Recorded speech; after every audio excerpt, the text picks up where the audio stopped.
Good evening, everybody. It is so rainy that I'm basically cooped up here in my house in San Francisco. So I said, why not? Let's create a video that will basically take you through the lesson and the homework review, just at least to show you the process that you may follow if you wish to review these items in more of a methodical way, and at least you would know what each of these items will provide for you. As you will see tomorrow, there will be an announcement that basically asks or suggests how to approach the class, and normally that means there's a section of each class that relates to concepts and definitions and frameworks. So it's most of what we refer to as a theory of the class, and that's part of the class. The second part of the class is always the application portion. In that application portion, you apply the concepts that you learned in the first portion, the first part, to problems. And if you're like me, and it could be a bad thing, I guess, if you're like me, you learn better through the application. That's who I was. When I was taking this class back at UCLA, I got better at understanding the concepts by doing the problems. So I highly suggest that you actually do both the theory, the reading, and those things that I just mentioned, and the application as early as possible in each week. So that way you get to ask questions, and hopefully your classmates as myself can respond to your questions in the discussion thread, and then that way you get timely help. In any case, in terms of the actual lesson, the structure that I developed for each chapter within the modules is the same from chapter to chapter. In this case, I'm just showing you chapter 10, obviously because it's the first one. And if you go to the module for week 1, the second, I think it's the second link, will give you this info here. They have 4 tabs. Normally I start off with the learning objectives, and in this case, as you can see, it basically takes you through the life cycle of a plant asset. You first purchased it, and you learn how to cost it, what you include in the cost of an asset or a plant asset. You also learn how to depreciate it using 3 methods: straight line, units of production, and double declining balance. Then you learn how to actually dispose of it. So basically you're going through the whole life cycle again of a plant asset.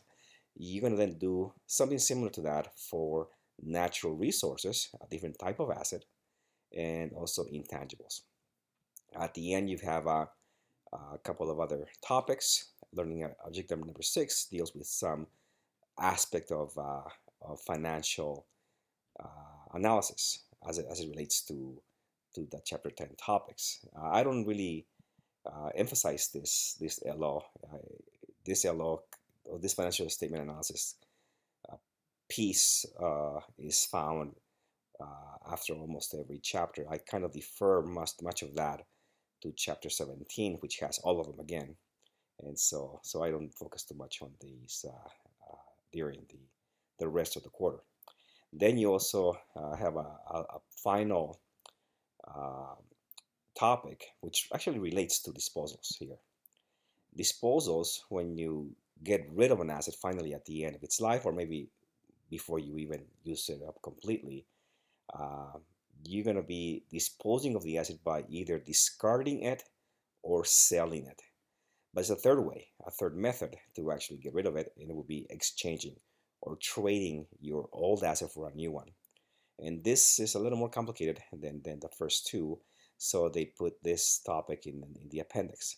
I do cover it because it's actually quite important to, I think, look into it. So this is the overall sort of structure of the lesson for chapter 10. The overview here has a little expanded description of each of these items. You notice that here I've sort of given you some more detail. Notice that also at the end I also added a little bit of an ethics sort of or a note on ethics. Each chapter has a little piece as well on ethics. You should probably get into that as well. Now, if you go into the third tab, this is where I tell you there's actually another Google site that I created that has all of the lecture notes that I have sort of borrowed from the authors and modify them with some of my own notes, and also some other many other components that I hope are useful to you. So let's go there for now, and I'll just click. If I click on this, I end up at this page here. Now, I guess I didn't do a great job with respect to centering this, but you get the point. Here is the lecture, the chapter overview. Well, let me go back a little bit. Here's the one. That's where you land. You don't see it here because I cannot move it at the moment. Let's see, maybe I can. Hold on, give me a second. Yeah, there you go. I'm able to move it. And so I would actually go into chapter overview first and see that I have given you more detail as to the learning objectives. And there are some subtopics. So, for example, if you go into the measuring part of the cost of the purchase of an asset, of a plant asset, you have sort of 3 subtopics. And so keep that in mind, because different problems relate to different parts of that LO. So there will be problems that relate to the initial purchase of an asset in terms of the costing. There's also something that we refer to as lump sum. Sometimes you purchase a number of assets at once with one single purchase price. How do you allocate that across all those purchased assets? That's what this talks about. Then there's also something called expenditures subsequent to initial purchase. So sometimes you have purchased an asset, you cost it, which is fine, but then you also add more cost as you go throughout the life of that asset. Do you expense that, or do you actually add it to the cost of the initial asset? So that's what this other topic talks about. This is referred to as either revenue or capital expenditures. Then, in terms of depreciation, reflecting the use of the asset is depreciation. Don't get this too confused with the actual sort of standard way of thinking of depreciation. You, just like me, think of depreciation differently than we do in accounting. Accounting has a very specific way to define depreciation. It is nothing more than the allocation of the cost of the asset over its useful life.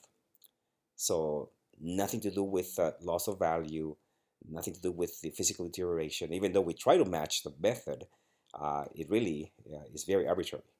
So it's simply allocating the cost over the useful life of the asset. And again, read more about it. There's a few more things there you need to learn about. And finally, at the end, as I said before, there are 3 disposals. There's a disposal via discarding, selling, and trading. And again, this will be in the appendix. And you see the other stuff that I just mentioned before. Now, with respect to exchanges, there's a couple of there's a term that relates to a couple of such scenarios. It relates to commercial substance. So if you go and read the book, it does a decent job of mentioning it. In my notes, I sort of expand on that note. So you need to learn what is commercial substance, which is kind of simple, but you need to understand what it is. So please do read the notes if you can. Notice that I also include some videos from my accounting lab multimedia library. So you need to be logged into the MAL to be able to view this. I think that since we're already paired up with with Canvas, we have a Canvas-based MAL-based course. I think they're both paired. Just being already logged into Canvas, that should be probably enough to be able to view this. If you're doing it through if you're viewing this other site with my Google site with the same browser. But if not, you just have to basically make sure that you're in the same browser logged into my accounting lab to be able to view these videos right here. Then if you want to learn more about, again, in this case, measure the cost of an asset, you can go into each page, and again, I expand on the topics that I just mentioned, and you can get to see more videos that explains some of those concepts. And then in the second part of this, many times I do include a little bit of a little problem just to kind of get you to try it out. And so if you try it out, you can always then check the solution by looking at this video. And again, you need to be logged into MyMal in the same browser to be able to view it. Similar to LO2 here. Sorry. And so you have again more detail behind each of these topics for LO2, or learning objective number 2, which is in the case is appreciation. And finally, you have a few more here. Now, once you're done with this sort of review of the theory, basically, because this is mostly theory, you can also go into this part of it, the homework review. And if you go there, you will see that I have a table here with all of the different types of homework that you get in the back of your textbook. These are all the printed static problems that you get in the back of your chapters, and then I have manually placed them into each of the learning objectives, so that you can map them into which ones apply to each of the learning objectives for the chapter. And then the ones that have the little asterisk, they are the ones that are required as part of your homework.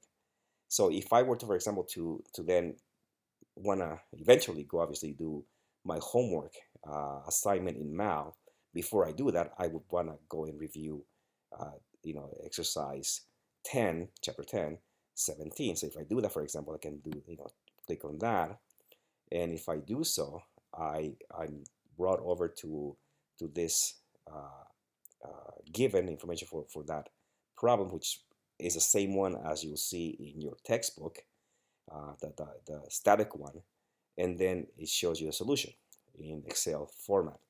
So yeah, obviously, I have some notes on the side here that sort of helps you determine how I did most of this is from the authors, but I do add some items to it sometimes. And so now that you sort of know what these are, and again, I have some additional notes here that I will expand on the solutions. Then you can probably go into the homework in MAL and solve this problem. So you can do that one by one. Notice at the bottom, I have other things here as well that you can actually use to learn how to solve the problems. Even the ones that are not assigned, you could actually go down there and review. Going back to this site here, to this page, you can either do one by one, go here, go to MAL to solve it, or you can just do all of these, review these on your own here first, and then go over to MAL and solve all of them. I also sometimes I place some handouts on this same site that you can actually go look at if you think it's useful. So again, you can use this module's lecture notes or not. It's your choice. You decide what you want to do. You can use the resources inside of MAL instead to learn how to solve the problems. Either way or both is fine. You decide what's best for you. I hope this was helpful. Enjoy.